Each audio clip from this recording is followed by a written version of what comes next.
If what this guy is saying is true, then majority of our history has been reconstructed for a different narrative that does not fit the human race's narrative. American history you were never taught. Let's get into it. This was all masterfully planned and executed. During the Civil War, the Constitutional Republic abandoned Congress, which forced President Lincoln to issue martial law.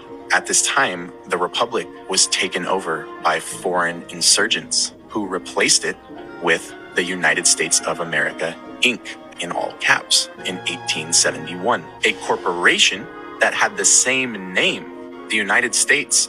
What better way to replace it without anyone noticing that they just got turned into a business and commercialized? Now, this corporation was later purchased by the banking powers behind the Fed in 1912. The Fed was created in 1913. Why did this happen? Well, the US was bankrupt when we sold the United States to foreign banking cartels, if you will. Salvage liens were placed on every asset. Check this out, including the people of the new federalized states. Now let's fast forward to 1933. An income tax was placed on the people to pay these foreign bankers who own the IMF, which owns the IRS. Look into what the IRS actually is. Who is the IMF owned by? You got to follow the money. Who funds it? It's the same people that own the United States Inc. Same few families, and they're not American. So when I say foreign insurgents, that's what I mean. So 1933, USA Inc. goes bankrupt. An income tax is placed on its people.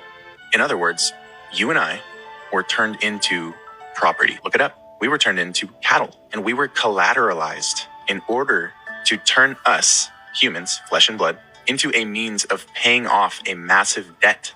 But the problem is that while you are technically a person, you've entered into contracts that you're completely unaware of, such as your birth certificate, social security number, etc., that are all saying, I consent to being collateralized. You're living as property, as opposed to living as a blood and flesh natural being.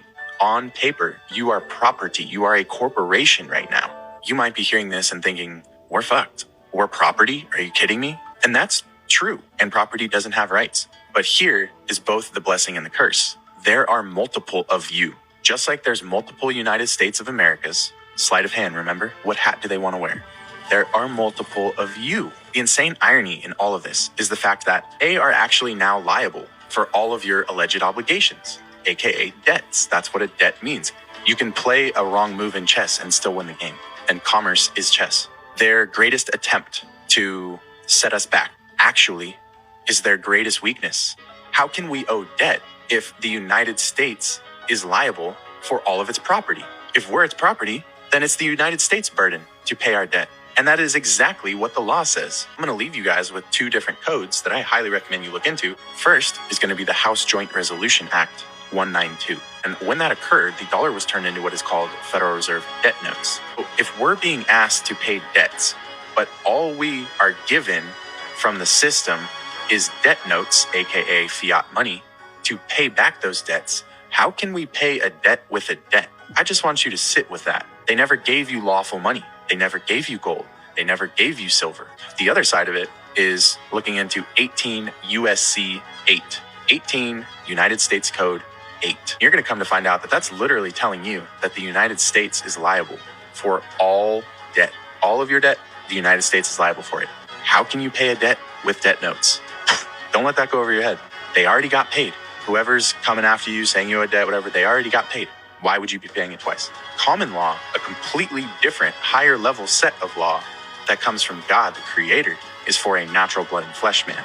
And yet you have been following legal law your entire life.